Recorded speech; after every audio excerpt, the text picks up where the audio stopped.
পর্যন্ত করে না, তারাই দেখা যায় সমাজের শীর্ষস্থানে বসে আছে। কেন না? টাকা আছে। বছরের শেষে ধুমধাম করে পুজো করছে, যজ্ঞ করছে, দান ধ্যান করছে, আবার অনেকে দেখি পাঠা বলি দেয়।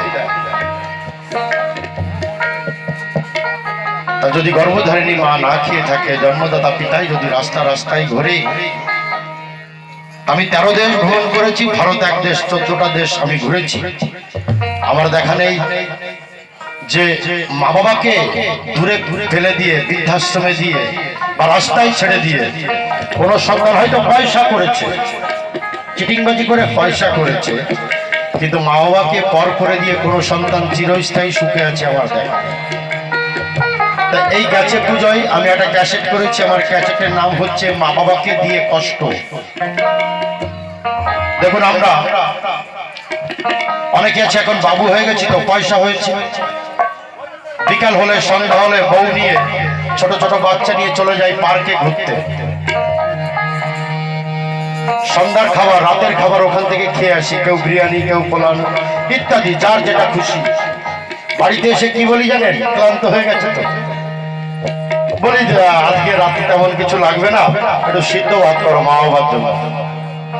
খেয়ে আসলো সন্তান বউকে নিয়ে বিরিয়ানি, বলছে একটু সিদ্ধ ভাত করো, আজকে একটুকু রাত তো হয়ে যাবে। আমার ক্যাসেট মা বাবাকে দিয়ে কষ্ট গাইছি, ক্যাসেটের প্রথম গান। যদি ভালো লাগে, সাধুগুরু বৈষ্ণব বাবা মারা যারা আছেন সবাই মিলে একটু প্রাণ ভরে আশীর্বাদ করবেন আর একটু করতালি দিয়ে আমায় উৎসাহ করবেন। গাইছি মা বাবাকে দিয়ে কষ্ট, ক্যাসেটের প্রথম গান।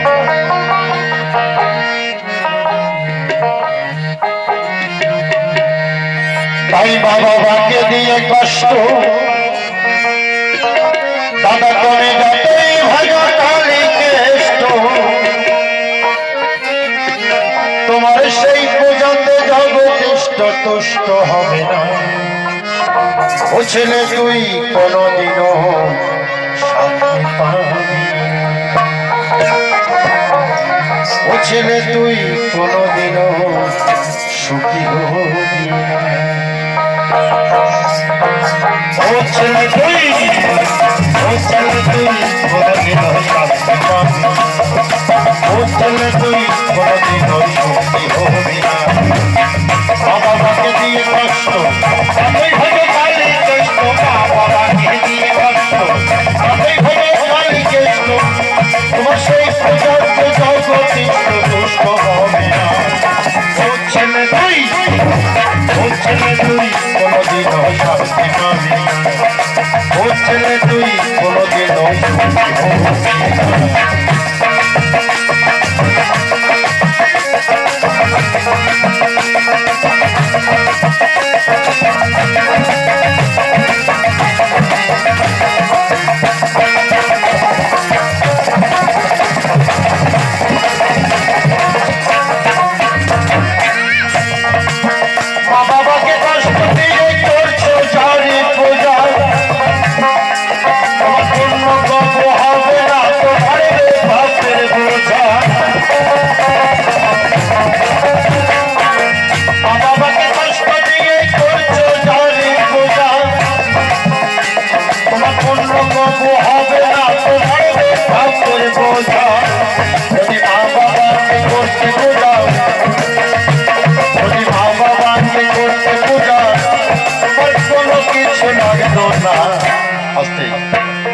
বলছে যদি মা বাবাকে পূজা করতে তাহলে ভাই কিছুই লাগতো না, কেমন কথা। দেখুন, এই পূজা আমি সেই বিদেশে প্যারিসে গেছিলাম।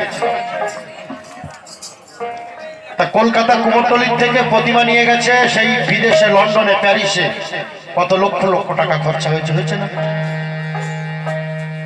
এটা তো মাটির সাধনা। আমাদের হিন্দু ধর্ম, আমি জন্ম নিয়েছি হিন্দু ধর্মে, এটা আমার গর্ব।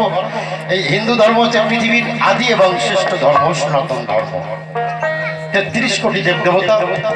বর্তমানে কলিযুগে দেখি আরো 2-4খানা ডালপালা গজাচ্ছে, 33 কোটি ছাড়িয়ে গেছে। 2-4খানা অন্তত ঠাকুর দেবতা আমরা বাড়িয়ে ফেলেছি আমাদের সামনে। আর যদি গর্ভধারিণী মায়ের, জন্মদাতা পিতার পূজা করতে হয়, সারাদিন অন্তে বাবা কাজ করে 500 গ্রাম চাল, 250 কিনে সিদ্ধ ভাত রান্না করে ওই গর্ভধারিণী মায়ের সামনে দিয়ে যদি বলা হয় বাবা গো মা গো, আমি তোমার অধম সন্তান এতটুকু জোগাড় করেছি, দেখবে ভাই পেট ভরে খাবে, প্রাণ ভরে আশীর্বাদ করবে, আমার পোকা যেন ভালো থাকে সুস্থ থাকে, কি মা গো করবে না? তাই বাউল কি বলছে, যদি মা বাবাকে করতে পূজা, যদি মা বাবাকে করতে পূজা, তোমার কোনো কিছু লাগতো না। ও ছেলে তুই, ও ছেলে তুই কোনদিনও শক্তি পাবি না, ও ছেলে তুই কোনদিনও শক্তি হবি না।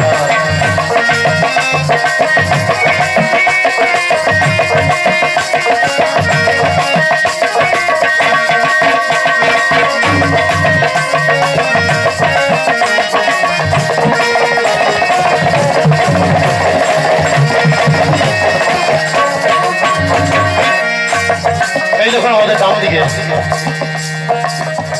গোবিন্দের কাছে কত কিছু নৈবেদ্য দেওয়া হয়েছে, কত দামি দামি ফল, কে খাবে? আয়োজন মাটির প্রতিমা, পেট ভরে আপনার আর আমার। তাই বাউল কি বলছে, এই মাটির ঠাকুর খাবে না রে ভক্তির হৃদয়ে, ওর জন্মদাতা মাতা পিতা রইল অনাহারে। মাটির ঠাকুর খাবে না রে ভক্তির হৃদয়ে, ওর জন্মদাতা মাতা পিতা রইল অনাহারে। এই ছাপা বলে তাদের মতো, এই ছাপা বলে তাদের মতো, তোমার নইরে আবর্জনা। ও ছেলে তুই, ও ছেলে তুই কোনদিনও শান্তি পাবি না, ও ছেলে তুই কোনদিন শান্তি হবি না। মা বাবাকে নিয়ে কষ্ট, প্রতি ঘরে কালী কেষ্ট, এই মা বাবাকে নিয়ে কষ্ট, প্রতি ঘরে কালী কেষ্ট, তোমার সেই পূজাতে জগতি সন্তুষ্ট হবে না। ও ছেলে তুই, ও ছেলে তুই কোনদিনও শান্তি পাবি না, ও ছেলে তুই কোনদিনও শান্তি হবি না, ও ছেলে তুই কোনদিনও শান্তি পাবি না, ও ছেলে তুই কোনদিনও শান্তি হবি না, ও ছেলে তুই কোনদিনও শান্তি